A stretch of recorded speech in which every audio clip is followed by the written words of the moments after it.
Ένας κυνηγός κοιμούνται πουρά την ώρα 5. Στραπέζι, με τραγούδια, σύρνε, φωσία, κρούδες, ατσάμια πάνω. Μάλλον ωραίος καιρός για κυνήγι. Σκούτε αυτές η νύχτα, φορεί. Πέρα τα όπλα, γέρα, σιωδασιοδοσί. Σας πέρα σκυλία. Φέρε τα πέσω, τζιμπάκι, βάλια να πέσω αυτά τα σκυλία. Βρέσετε, χάλια, μουσκεμα.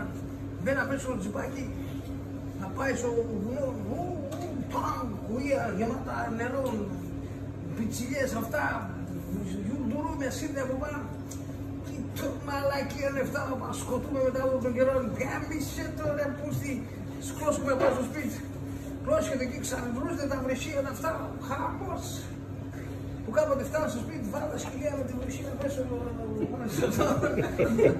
Παίρνει τα όπλα, μπαίνα πες, βάλω τα όπλα, σκουγγίζεται, βγάλει και τα λώματα, πάει στο κρεβάτι. Η γυναίκα την κοιμούνται, ένα ποράσιασα έτσι.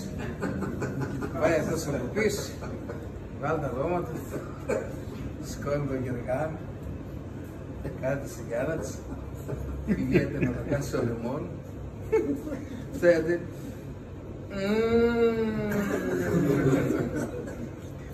Λέτος, αγωνιά, φταίτε. Ναι, κι ο άλλος ο μαλάκας πίσω κυνήγι.